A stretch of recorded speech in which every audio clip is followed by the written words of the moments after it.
Imaginizing an Inner Journey by Sandy Landis.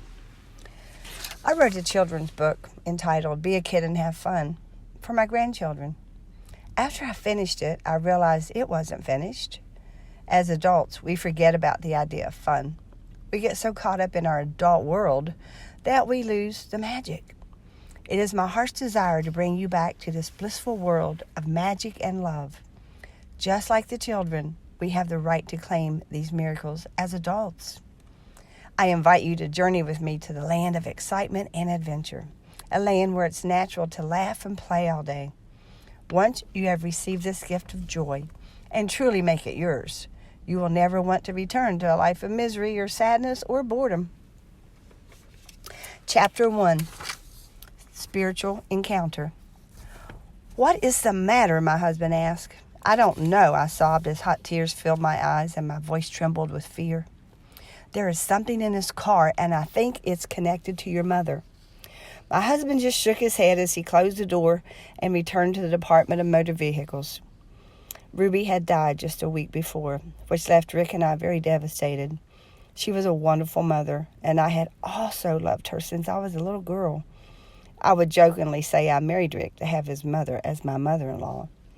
She had been my guiding light, my loyal friend, and above all else, I loved her so much.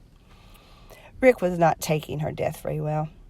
He had not been able to function due to vertigo attacks. These were not new to him. As a victim of the Vietnam War, where he was injured by enemy fire, vertigo was an ongoing problem. Seemed stress brought on these attacks. He had been in bed since his mother's death a week earlier. Today was his first day without the vertigo. And now I'm saying crazy stuff like something is in this car with me. I cannot explain what was in the car, but it appeared to be a force of some kind. I have never been one to watch horror movies, but this was scaring me very much. I had a sensation that this force was trying to communicate with me. Whatever was going on, it was out of my control. As Rick and I drove home in silence, I was relieved that whatever was after me was gone. That night, I went to bed early. It had been a trying day. I was reading The Power of Positive Thinking by Norman Vincent Peale. This book seemed to be written just for me. I had just lost the most precious person in my life. She was not even my natural mother, but I felt such a void. As I laid on my bed reading the book, that same presence came back. It hovered above me, and I was not afraid this time. I did not know what to make of it. I did not want it to leave, but yet I was apprehensive. I felt very humbled by this return visit. I slid off my bed in a heap, feeling very vulnerable. I heard these words come out of my mouth. "I do not know what you want from me, but I am not resisting you anymore. I am willing," I said. At that moment, this force permeated my being. We became one. I felt a sense of power come over me that was unexplainable. It seemed to lock together, and our connection was made. I looked into the living room where Rick and the kids were watching television. I thought, Rick will never understand. My life has never been the same. I was empowered with a love that surpasses all understanding. I lost my fear of so many things. This power gave me insights I never knew.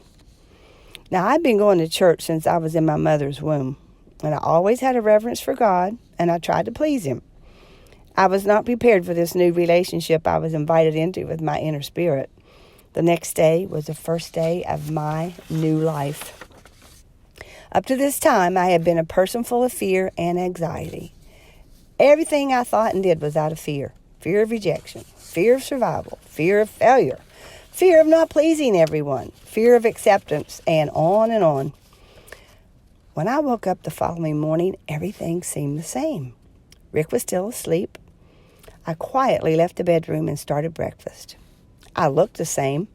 The children did not act any different toward me. I never said a word to anyone about last night's encounter. I did not understand it myself, so how could I talk about it?